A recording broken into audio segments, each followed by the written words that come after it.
Hey everybody, we're back. It's Malu Beyonce, former fan, now survivalist, I guess. And I'm here, ready to do this podcast with my beautiful co-host, Gabe. Gabe, how are you doing? I'm doing good. How are you? I'm doing great. We missed 1 week of Naked and Afraid Apocalypse just because of scheduling issues and everything like that. But we're back, baby. We are going to be giving you a blow by blow of every episode. Today, we're going to do a little mini recap of episode 1. Then we're going to get to episode 2. And we're not going to hold anything back, are we? I might hold a few things back. I don't know. There are some people who are fans of the Survivalists that I don't want to get them mad because I know them really well and I don't want them in my DMs being like, "Why'd you say that about this person?" I'm gonna watch what I say or at least try to. We're going to keep it clean. We love everybody.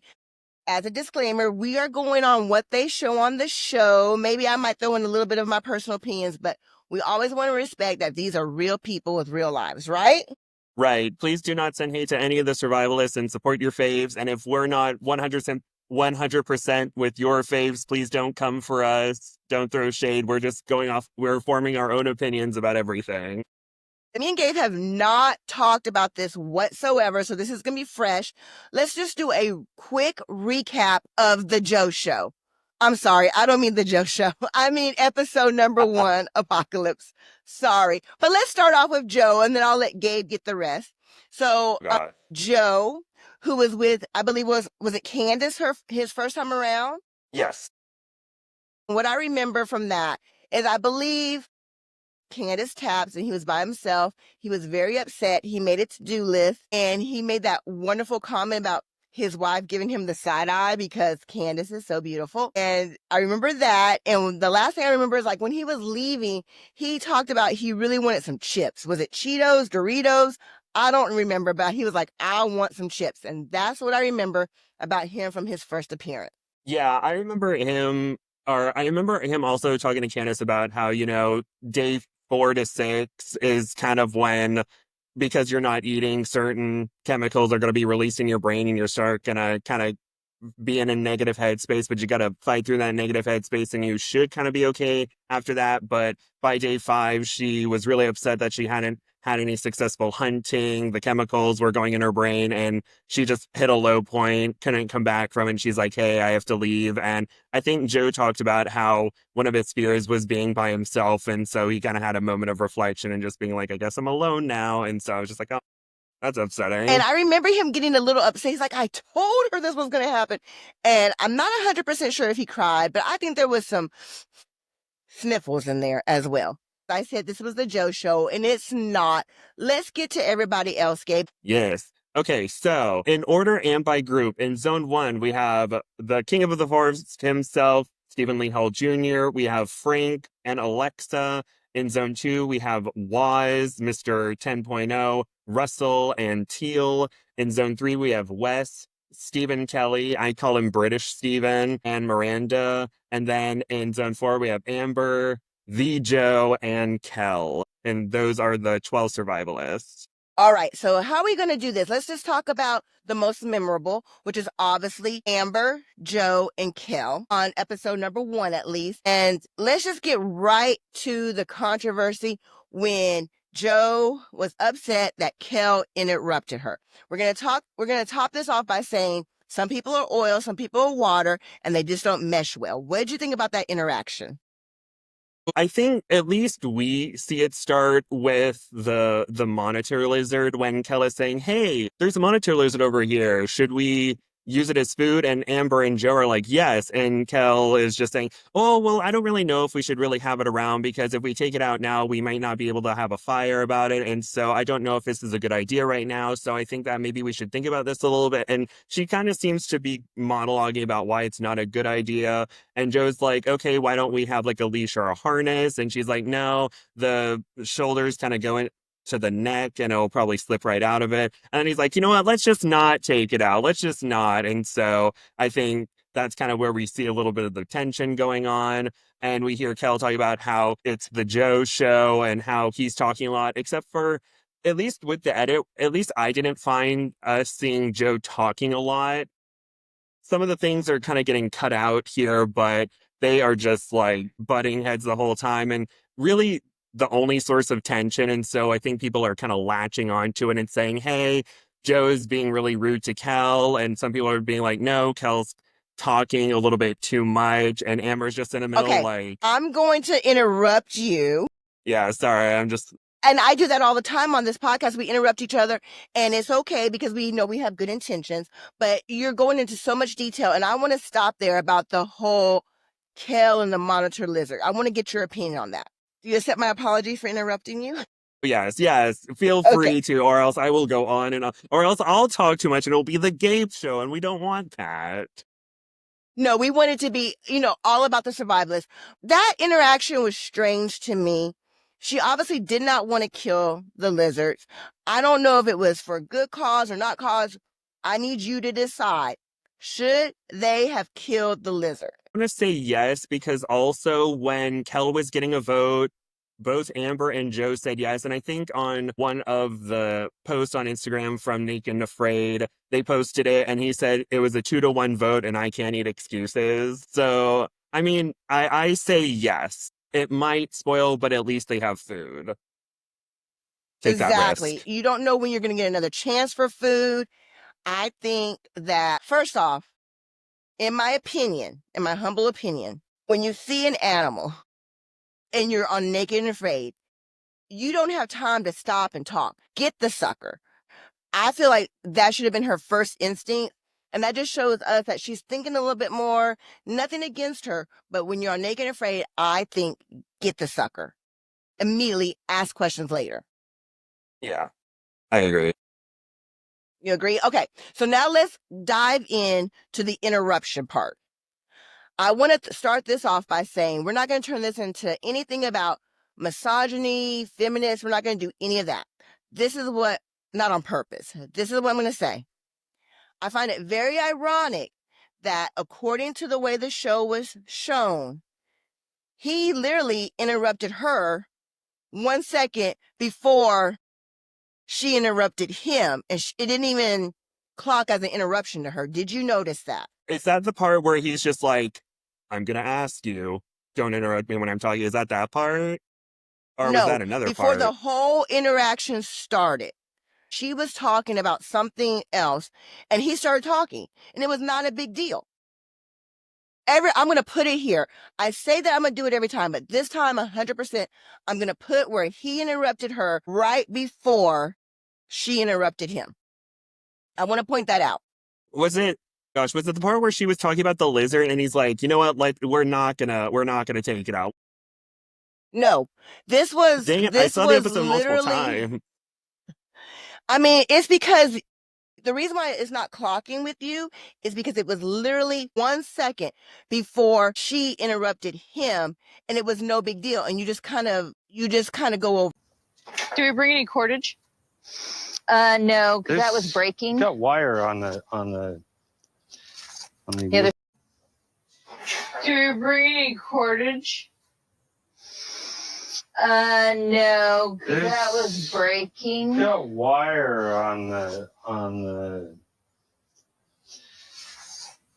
Yeah, I feel like I need to be really careful with my words because there was someone on the True Fans page that says, oh, if you defend Joe, you're a misogynist. Joe's a misogynist. And the reason why we didn't see him being a misogynist with Candace is because she left so soon. And I'm just like, I don't think that's right, but I'm also not a woman and I also wasn't there, but I also don't think Joe's a misogynist.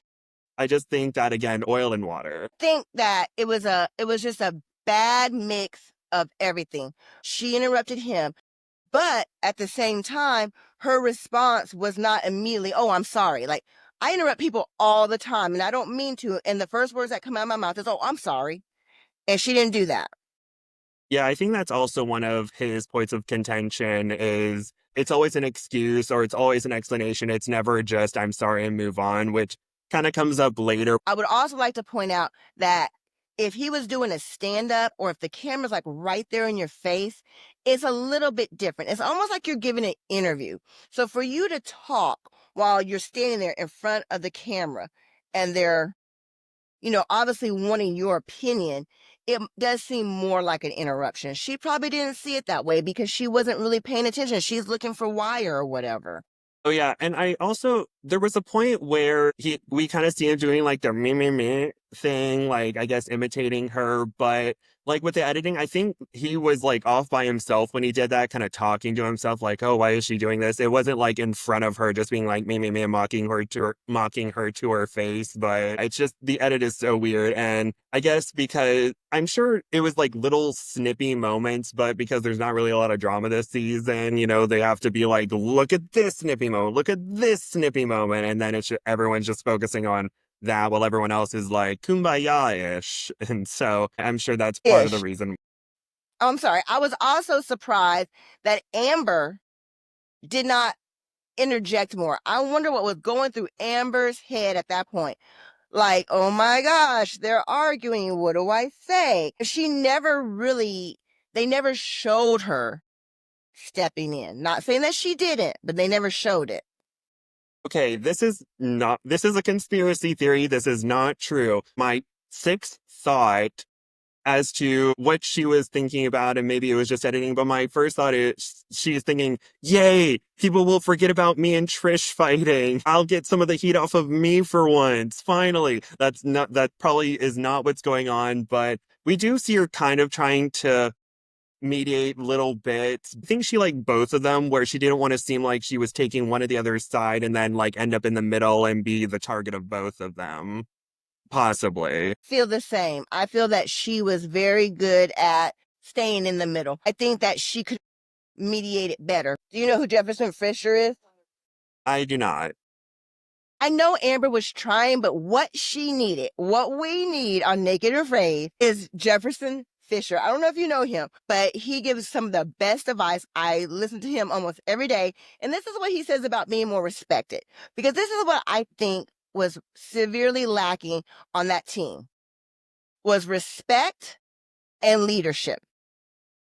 And I feel like Joe needed more respect for Kel, and I feel like Kel needed more respect for Joe. You got to respect that some people are different. So this is what Jefferson Fisher says. You ready? It's such good advice. You want to be more respected. When you communicate, here's what I want you to do. Number one, understand that respect follows those who don't chase it. So instead of raising your voice, you're going to find that you lower your voice. When people amp up, you're going to slow it down. You're going to signal calm. It's easier said than done, right? Right. Yeah, and for some reason, I'm getting like Matt Wright vibes from this guy. Like, I feel like this is something Matt Wright would say while on a challenge, and just being like, you need to make sure you respect so and so and all that good stuff. I don't know why, but that's where my brain goes. I get that too. I feel like right then and there, somebody should have said, hey, we're not respecting each other. Let's take it down a notch. I'm sure she didn't mean to interrupt you, Joe. Let's try again. That's what I think should have happened. Yeah, I think in the moment of him trying not to like yell, it was very like, I told you not to interrupt me. And it was a little bit like, okay, it's good you're not yelling, but that's a little bit standoffish. We need to reel it back. Everyone go to your sides, take a breather, come back, talk it out. I mean, and we definitely know what we're talking about. I mean, even though I'm sitting here fully fed eating Ruffles, I mean, that has nothing to do with the fact that they're out there in the 120 heat. It's hard out there, people. Cut everybody a break. Yeah, I want to say like Russell, Joe, and Kel, please give them a little bit of a break, because people often forget like they're starving, they don't have much protection from the sun, they're in the sun. Where's the shade? It's just they have no shoes on. Exactly. And we know that on my episode, me and my partner got into it once, and I stand by what I said then, just like now. A smart survivalist gets over it. You're going to be with them. A smart survivalist has to come to amends. And there's also a big thing in communication is you cannot have communication without conflict. It's the way that you manage that conflict. And we've been talking about them for 20 minutes. Like I said, it was the Joe show. Let's talk about the other controversy, which was Waz, Teal, and Russell on the first episode of Apocalypse. Oh gosh. Yeah, here, let me look at my notes. And yeah, with my notes, it's pretty much like Amber's group, Wes's group, Stephen Lee Hall Jr.'s group, and then like Wes's group. No shade to them. It's just like with the fighting and stuff, and the tension, and they're more focused on because of that. So there's going to be a lot more to write. But Darn it, I hate. Well, let me say this, and then I'm gonna ask you your opinion Okay. on Waz, Mr. 10.0, Russell, and Teal's group. I'm gonna go back to leadership. I could not believe that nobody just didn't say anything to him. Why somebody just didn't say, whether it be 10.0 or Teal with a softer touch, hey, we're both feeling probably the same way you are. Can you step it up? I don't understand why they just didn't confront him. I think it might have to do with the fact that the first episode is day 1 to 3, so maybe they weren't at a point of like, hey, or I think he was still recovering from his heat exhaustion at that point, so they don't want to try to like push him and have him go even further and potentially risk his health for it. But they're kind of talking about their frustration a little bit and just like, hey, I just let this out a little bit. He's not really doing too much, and if he keeps doing it, we may need to have a talk with him. But he did seem to be very affected by the sun, and they just wanted to give him a little bit of a grace period instead of being like, you need to get off, or do what a lot of the fans want to do and be like, you need to get off your keister and you need to go and build up that boma, you son of a gun, and all that good stuff. But I think they were just trying to give him a little bit of grace. Okay, I can see that. I can see them wanting to give him grace. I don't know. I don't think Russell was faking it. I think Russell was really sick. I think that the only thing that confused me, and it's not about confusing me, it's just about optics. I felt like when he went to go hunting and didn't help with anything else, it made him look bad. Not that it was bad, because in his mind, he's probably thinking, if I get a kill, that's going to make up for all of me not being able to contribute. That's what I feel. Yeah, but I'm sure his campmates would have been like, maybe he could have gotten some firewood. But when he was coming back, he was like, wow, that was super fast. So maybe he just went on a little bit of a walk and then was feeling dizzy. And since he's been on a few challenges, he's been able to listen to his body in the scenario. And he's like, I'm going down. I need to like take a breather here. But unfortunately, it caused a little bit of tension, just him going so fast. And it's just like, okay, you're drinking some water. Waz and Teal are doing a lot of heavy lifting right now. We need to know that once you feel better, you're going to kind of step up to the plate a little bit. But Yes, reassure them that he's going to contribute more. So the advice that I'm going to give Russ is, because I like Russ. I think he has a good personality. I think he has a good heart. I think that he's getting not a fair game. I'm sure there's a lot of people out there who are really giving him the business. He is from Texas, not far from me. Russ, I hope to see you back, but I do have a piece of advice for you. You need to work on your Matthew Stafford sense of urgency. And if you don't know who Matthew Stafford is, you gotta Google who he is in his famous play. I'll actually try to drop it right here. Gabe. So he's in a football game and he's a quarterback and he throws the football and he gets tackled and like his shoulder pops out and he's like literally almost crying, and they take him out the game. But then the other team calls time out, which gives them enough time to pop his shoulder back in. And he's like, I can throw, I can do it. And the coach puts him back in. He throws, completes the touchdown. And then as soon as he gets done, his teammates who really didn't know what was happening were like, great play. And they pop his shoulder out again. no. And you can see on the video, like his arms like, ugh. So that's my advice for Russ. Push a little bit harder, even if you think, I don't want you to take yourself out the game, but you got to push a little bit. It's amazing what your body can do and your mind when you really push yourself. And that's all I have to say about Russ. I don't think he's lazy. I think that the optics were bad for him. He should have said some different things, and then maybe Waz should have tried to inspire him. Yeah, I feel bad for Russ because, his first challenge he did well. He made it through. His second challenge was with Chance and it was raining and he just decided to kind of leave him behind. He tried to get in a redemption on XL season 5, but then he got bit by the snake and had to be taken out. And then he was on Last One Standing season 2, but then was part of the double elimination. And people, like, so many fans have been coming for him in the comments. There were, so many negative comments where I'm just like, okay, instead of letting 20 of these through, I need to let 2 out. And then the comments are getting flagged because of people's language. And it's just like, and also Russell made a good point on on a post where someone's like, why do they keep bringing him back? And he's like, because you keep talking about me, that's why they keep bringing me back. And remember, I everyone, didn't see that. That's what he said? yeah, he's like, if you're talking about someone, they're going to bring him back, positive or negative. I don't know if he really said that last part, but just so the fans know, if you're talking about someone, it doesn't matter if it's positive or negative. If you're talking about them, then the producers will be like, oh, this will get people talking. Let's bring him back. And that's why they're bringing him back. And I just think he and a few others have been hit with a lot of bad luck. Please don't send hate to him. I'm sure he really wanted to make it through. It's just he got hit with the bad luck with the heat. And so maybe he can come back for like a full redemption at some point, but I don't Yes, know. don't send him any hate.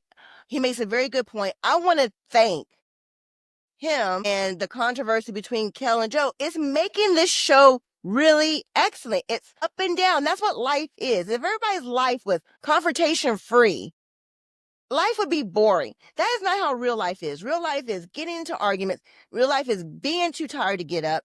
This is real life. This is really happening out there. And they made the show interesting with the help of the editors. Thank you. Mhm. But yeah, thank you. It was great. Let's move on to the other ones because we're already going long because it was so interesting. Let's talk about Wes's team next. Yes, my favorite team because there's someone with an accent on it. There's also someone with another accent on another team, which is also one of my favorites. But yes, we have Wes, Stephen Kelly, and Miranda. And it's really interesting because a lot of individuals, when they're looking at the cast, pretty much all the 21-day completers, everyone was like, I don't remember them. Who are they? And it's just like, oh. But yes, for those who don't know, Stephen Kelly, he's the British commando who was in Colombia, and Miranda was also in Colombia for her challenge. She's the charter boat captain, and she's used to being on the water, but now she's like in a desert. And so she's like, we'll see how this goes. And Wes, it was really funny because there was a moment in episode 1 where Steven and Miranda are like, ooh, look at this. Ooh, something shiny. Ooh, squirrel. Ooh, something over here. And Wes is like, focus, focus. Yes. And Miranda's like, okay, Dad. Love that interaction. Okay, Dad. My question to you, which we haven't talked about up until this point. This show is made where you kind of have a leader and you have 2 people who are newbies, correct? I mean, so he is supposed to be the leader. Waz is supposed to be the leader. Yes, and I kind of feel as though Amber, she saw the way she was perceived in XL, where she was supposed to be the mentor, and I think because of what happened on XL8, she's not like, I need to step up to this mentor position, but I feel that Wes has definitely stepped up to the mentor position. Not to throw any shade at Amber, I can see kind of why she wants to like take a step back and Tread reassess. lightly. Exactly. And Wes is Good point. very much like a let's focus on doing this. We have our task ahead. Yes, that's a very, very good point. Wes, Teal, and Steve all seem to be working well together. Now, I will say this, and you correct me if I'm wrong. And we can cut this out later if we need to. Steve was on another Naked and Afraid in another country where they don't censor. Yes. Also, you said Teal Miranda is with I'm Wes sorry, and Miranda. Steven. But yeah, it's Sorry, Miranda. oh gosh.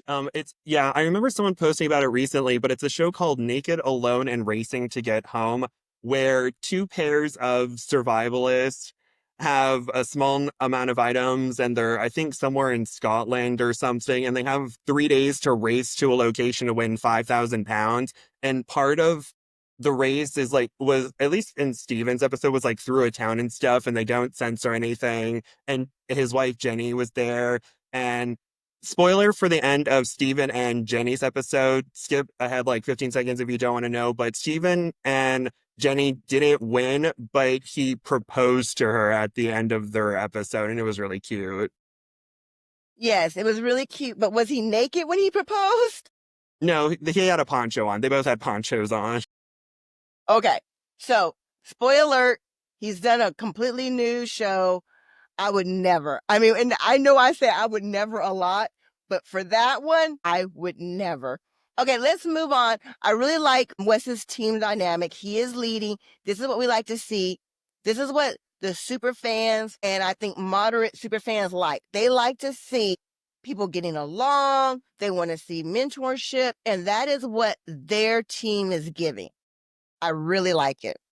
Let's move on to the next team. Dun, dun, dun, dun. The king of the forest has returned. We have Stephen Lee Hall Jr. himself at 272 days on the road to be the first survivalist who has 300 days in the wild. And he has partners Frank and Alexa. And I think that this is probably one of the best groups to be a part of because, Stephen Lee Hall Jr. has been all over the world essentially and has 272 days. Frank is a fan or he started out as a fan, completed his 21-day challenge. He's very popular. He showed a lot of skills. He helped his partner. Alexa, she's very strong. And one thing about her is she's not afraid to be vulnerable. So she's like physically strong and mentally strong. I think that it's just a really good, strong trio right here. And I look forward to seeing their successes and hope that they all make it all the way through. Me too. I am pleasantly and very happily surprised that there's no egos going on right now because, Stephen Lee Hall is kind of taking a back seat sometimes and he's letting the mentor, like he wants to hunt, he wants to do this, and he has a lot of suggestions and it's not bothering him at all, which I love. Have you noticed that? Yeah, I think that he just seems very agreeable and he throws out his ideas, but he's doesn't block anyone else's ideas. And it's just kind of it's mellow, but it's like they know what they're doing and what they're getting into. And it doesn't feel like there is any like, oh no, what's going to happen? I think a lot of people will be intimidated by Frank because he is stepping up. He is, just showing his leadership. And back to what you said, Steven's just going with it. And there's no, one-ups or anything like that. And it's refreshing to see. Another element of this whole package that makes Naked and Afraid Apocalypse a winner. I know some people say they hate this part, they hate that part. It's a mix. You have to have all of it to go in there. And it would not be as good if we didn't have the great team or the fighting team. We need both. Exactly. I remember there was a post, I can't remember what someone said, but Mandy from season 18 was saying, what do you guys want? Because when it's the regular Naked and Afraid, people are like, oh, I don't know, the drama, blah, blah, blah. I want it to be XL. But when it's XL, people are like, no, I want more drama. Let's be LOS. But when it's LOS, it's like, oh, this competition, I don't like it. Let's go back to regular Naked and Afraid. And it's just kind of this ever present, like, what do you want? Do you want drama? Do you want people to work together? Do you want a competition? But I think it's just kind of the loud minority just kind of being like, I don't like this. They need to do it like this. Teal was carrying fake shoe, or Teal was carrying like actual sandals. She didn't make those, even though she showed proof of her making sandals. It's all stage. That couch looked too clean. Castaways was stage 2. It's just like, just stop criticizing survivors for things they can't control, please. And also the But edit that's is the thing there. that makes this show so great. Everything you just listed, everybody having their own opinions. I think that Barbara from fans of Naked and Afraid XL did a poll saying what type of Naked and Afraid do you like most? And Last One Standing was like at the very bottom. And Naked and Afraid Apocalypse was like near the top.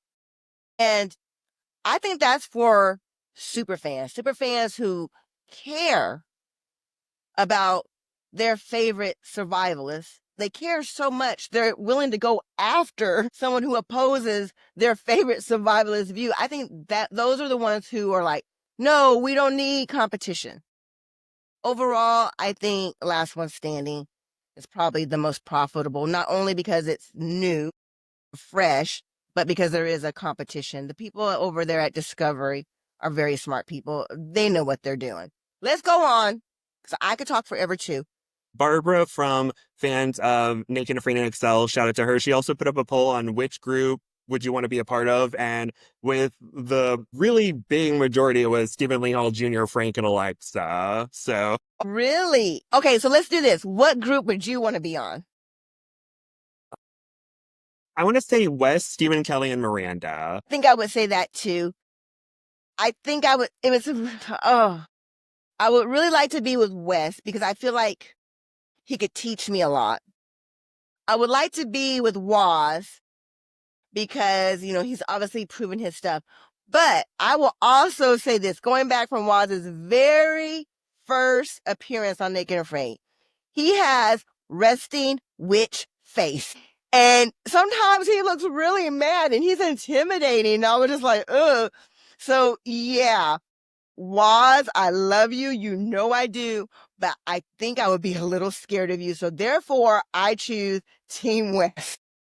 Exactly. And I know a lot of people would say like Stephen Lee Hall Jr., Frank and Alexa. And I'm just like, yeah, that would be cool. But I don't know. I feel like Wes would be like a cool guy to chat with about stuff. And he would be a good teacher. Not to say Stephen Lee Hall Jr. isn't a good teacher, but, and also because I want to listen to Stephen's accent. So I could be like, hello, my name is Stephen and I'm from Liverpool. And he's like, stop imitating my accent. That's really weird. And I'm like, no, I'm You going would to get do on it. his nerves. Exactly. Oh, We have a fan post, and I thought this was really interesting. So this is what somebody wrote, and they did it anonymously. And they said, who is this Joe guy? Was he on another episode? He has serious narcissistic disorder. Speaking down to your peers is a revolting quality. Again, we don't agree with that. And then this person says, I guess I'm kind of happy. I have no idea if he has been on a show before or not. Zero interest in being a fan of his.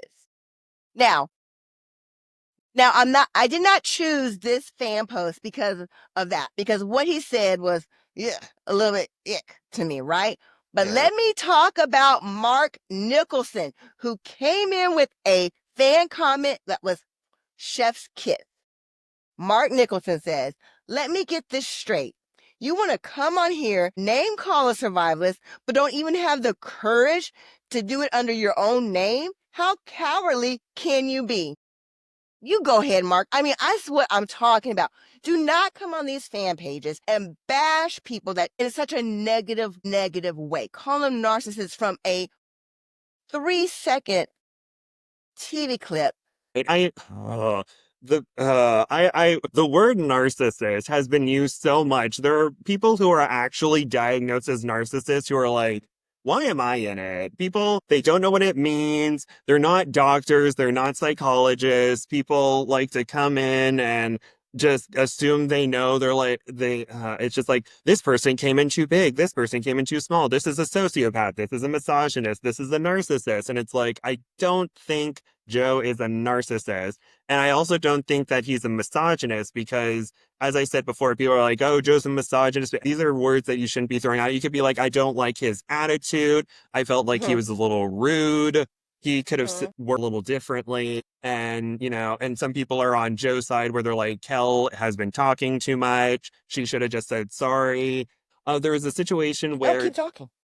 Sorry. During one of the night, she was going to move like a big stick or something from the fire because she's like, oh, I don't want anyone to trip over it. And while she was moving it, she hit Joe twice in the head. And he's just like, Let's talk about it. Yeah.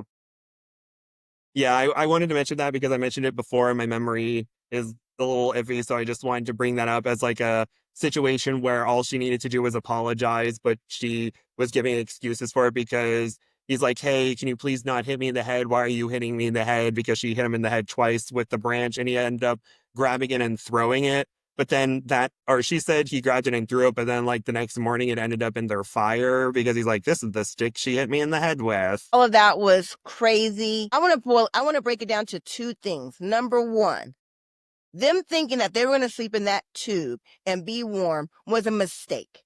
So therefore they had the fires way too far. And trust me, I am an expert on the fires being too far. Jeez. The fire was too far from them. Joe got up, went outside. He's not in the best position. It's dark. They have thorns everywhere. She didn't do it on purpose. She didn't do it on purpose. To give her the benefit of the doubt, as always. But girl, when you knock someone in the head with the thorny stick that you just said that could hurt somebody, she did say that, right? She's like, I had to move it. That could really hurt somebody. I just used the same stick to knock him in the head and don't say sorry. It does not mesh up. Yeah. And in episode 2, they tried to talk it out, but she still kind of seemed to be giving excuses for it. And I think that's kind of, Joe feels like he's not being listened to, and Kel feels like he is just all about himself. And it's just like, Well, let's get into episode number 2. Amber could not get them to see eye in eye, and Kel makes a decision to leave. I don't know how much of a decision that was. From the editing, everything about that felt weird to me. I thought it was really weird how when, God bless Wes, I love you so much. Not only did you say duct tape, but your face when they asked you if she could come stay in your boma, I would love to play poker with you because you could tell you were like, I don't know if this is a good idea. This show is great, right? I mean, I was just like, oh no, because he's just sitting there and he's like, we have no food. We have another person. We just finished our shelter and made it for 3 people. But sure, that's fine. And he also is like, okay, so one of the people who is a part of this argument is now in my camp. It takes 2 to tango. What's going on? And so I'm just like, ooh, Wes is clocking the T. Yes, but it was a shocker to see Amber walk back. And poor Joe, he was so proud of his homestead. Yeah, He's the like, I can't wait shelter for and her his to see. little And she was like, cot. yes, Yeah. but let's talk about, I guess, the number one thing is Amber tapping. Are you surprised that she tapped over an eye? Not surprised that she tapped, or I think she was really med tapped just because they wanted to make sure that everything was okay. But I just feel like she's one of the most unlucky survivalists because I think in 6 challenges she's done, she's been med tapped in 4 of them. I can understand like she has the thorn in her eye. It seems to be getting infected. It seems to be getting worse, even though they've been flushing it out. And so it's just. And, they earlier before it happened, it's like, gotta watch out for these thorns, gotta watch out for these thorns. And I think she was moving around and she said, like, her pelt pushed the branch forward and it right in her eye. And it's just like, ooh, that, it's one I don't know of how the to feel unluckiest about the survivalists. medical tap for her eye. I'm just going to be honest with you. I don't know how I feel. It goes back to I'm having deja vu with who other than Trish and the medical people wanting to tap her out over the eye. And Trish was like, nah, I'm staying. Right? Yeah. Trish was very affronted by that too. She's like, why do they want me to tap? I mean, I'm Yeah. it's being fleshed out. I'm okay. Why would they do that? And Amber's just like, I'm in a lot of pain. Maybe if she didn't go on that hike or if maybe she rested, things might have ended up differently. But I think when the medic tells you you need to go, it's just like, okay, I gotta go. Have you ever wore eye patch before? No. Scratched my cornea before. Ooh. And your eye is so sensitive to light. And it is very painful. But being in 110 heat, when you need to keep your eye covered and taken care of, I'm sure wiped her out. I think her walking Kel there was kind of weird. Everything about it was weird. Unfortunate circumstances. Amber's out. Joe's by himself. Kel has a new home. What's going to happen to Joe? See, it comes back to the Joe show. What's going to happen to Joe? By himself, or is he going to merge? Kel's name came to fruition. It's the Joe Show. He's by himself day 5. I think that maybe his thought process is there are still some untapped resources here. I'm by myself. I want to use as much as I can before I move on to the next location. So I think he's going to be by himself for a little while. And then he's just going to be like, I've used up all these resources here. I need to go merge. But Kel went this way, so I'm going to go this way. No, wait, no, he's in zone 4, And I think so he he's has to going to go this way. replace Russell, right? He just crosses over to zone 2 and he's like, oh, hello, Wazenteel. Joe is very happy to be by himself, even though I know that sounds weird because he said he didn't want to be alone in Africa. He's back to his first time. I think this is just going to make him stronger. I think he is going to replace somebody. What do you think about Russell tapping? Is it Russell? Yeah, Russell. Okay. Yeah, he unfortunately, he did have a panic attack during the episode. And I'm sure at that point, after that, he was just kind of like, okay, I'm not really I can only work so long in this heat. I just had a panic attack. So, that he has some nerves and anxiety going on. And so he's probably like, I don't want to burden my team. I think Russ made a good decision in tapping because he wasn't contributing the way that he needed to, the way that he wanted to, and he knew that he was going to pull his team down more than he could lift them up. And I'm sure it was a hard decision, but the right decision to make. Bravo to you for knowing when it was time to tap out.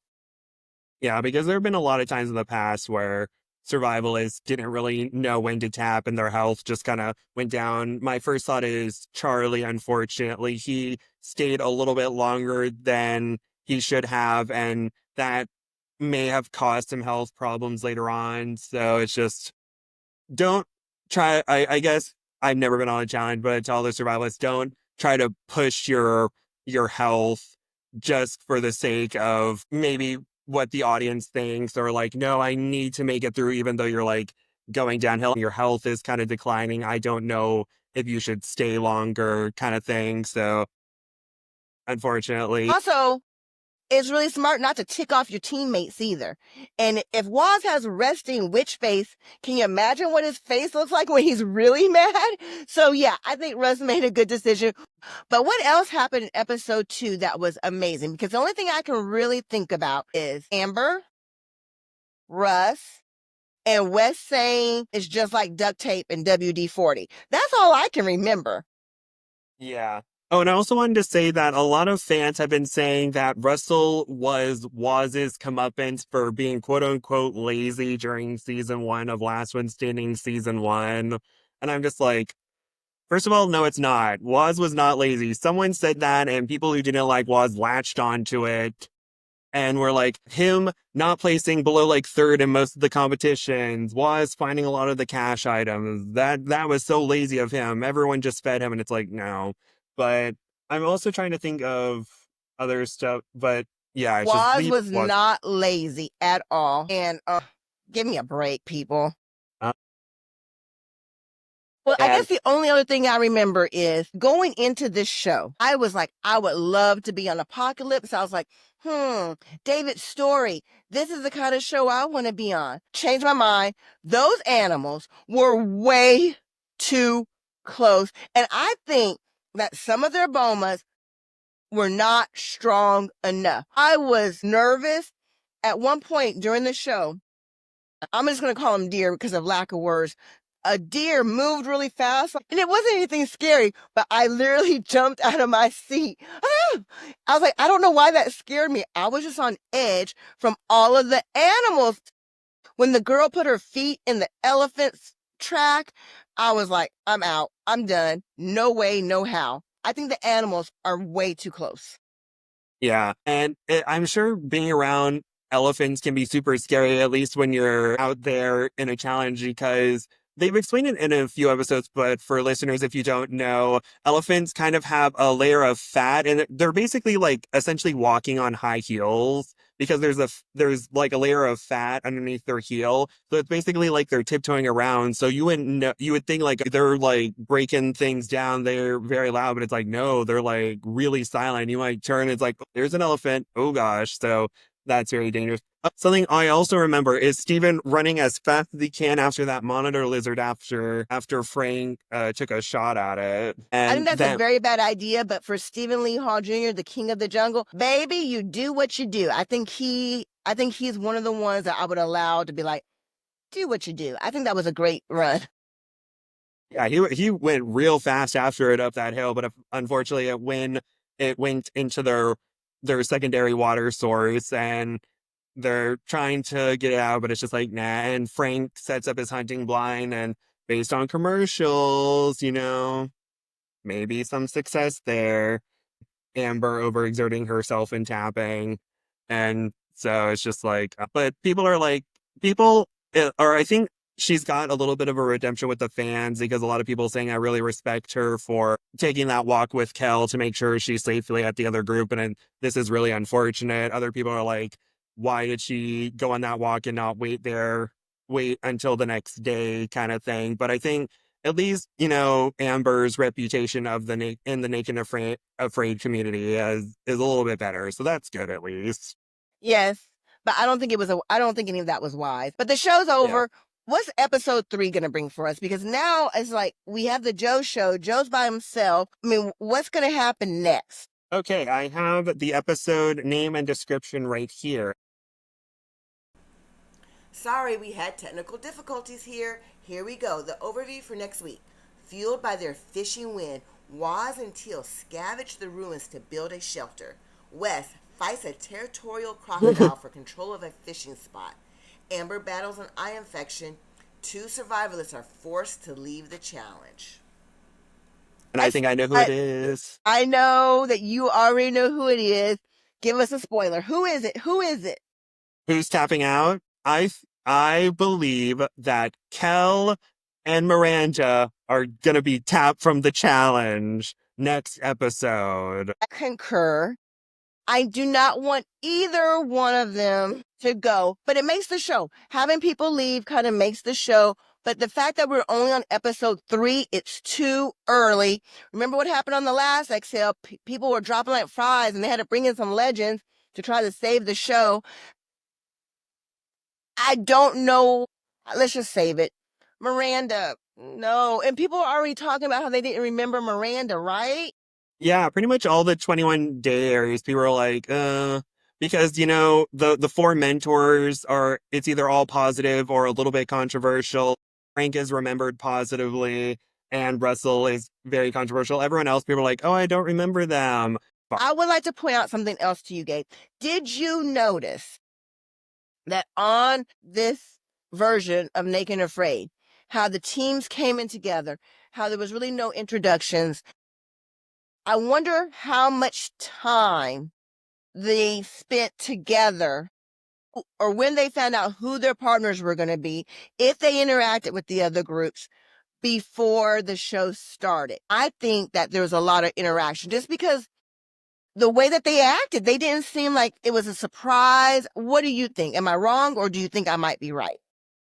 I think you're right. I think before challenges, or at least in the big challenges like Excel and Last One Standing, they all kind of meet up, or they kind of interact a little bit and then are kind of sent out. And the regular Naked and Afraid is really the only where it's a big surprise. And I know at least on Last One Standing, they all interact beforehand because, we've seen photos of all them together.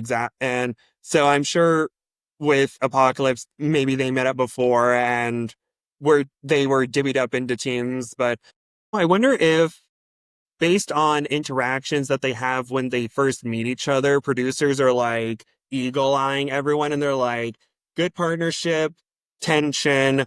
Ooh, those 2 are going to fight. Let's put them together. But I mean, I wouldn't be surprised. I never even thought about that, Gabe. My mind does I thought you were weird going things. somewhere else. I thought you were going in a whole nother direction. Again, you bring up I'm trying to point out something I noticed, and you bring up even a better thought. I never thought about that. I don't know. Maybe we can talk to a producer. I'm sure they would never spill that information, but that's a really good point. I thought you might be going towards a direction that maybe some of the interaction before the show is the reason why people don't get along or get along so well during the show. I thought that's what you were going to say, but you're saying that the producers might spot who works well together, who doesn't work well together, and then divvy up the teams. I don't know. Whatever it is in their secret sauce, it's working. Yeah, producers know what they're doing when they cast the survivalists, and I'm sure they always, or I'm sure they have like a safe group where it's like, okay, we know these individuals will work well together. Then maybe they have 2 groups with some wild cards, and then they have the group that they know will probably have some, tension, a little bit of conflict that could either be resolved later or result in a group splitting up. And, you have Taylor Swift, We Are Never Getting Back Together, playing in the background. And, Right. Joe's like, I'm all alone. There's no one here beside me. Wait, are we going to get copyright infraction for that? You can't. I don't know. We might have to cut that out, mute him out, because we don't want any copyright infraction. But I will say this. Before we go, we're going to remember, This is what everyone who wants to go on Last One Standing or who wants to go on Apocalypse XL channel your Matthew Stafford. Also, don't forget the wise words of Russ. What was it, Gabe? That even if it's positive or negative, if you're talking about them, they'll most likely be brought back to the show. And don't forget to check out the clip of the lawyer advice man that I love. I watch him every day. Maybe we can get him to give these survivalists a little advice on how to handle tension when you're naked, afraid, starving, bug bit, upset, feet hurt, sleep deprived. And see, that's why the show's just called Naked and Afraid, because they couldn't go on and on and on because there's just so much that's going on out there. With that being said, I love everybody. Gabe, I love you. I love your haircut. Don't think Thank you. didn't notice the haircut. It's Thank you. I did it beautiful. myself. Thank you. Thank you. It's so much nicer when it's hot out, having short hair. I can only imagine. We are just true fans. We thank you for your support. Please like, follow, and subscribe. And we have some more interesting things coming up this season. Thank you all so much. And remember, don't send hate to any of the survivalists and support your favorite. Support your favorites. Bye, y'all.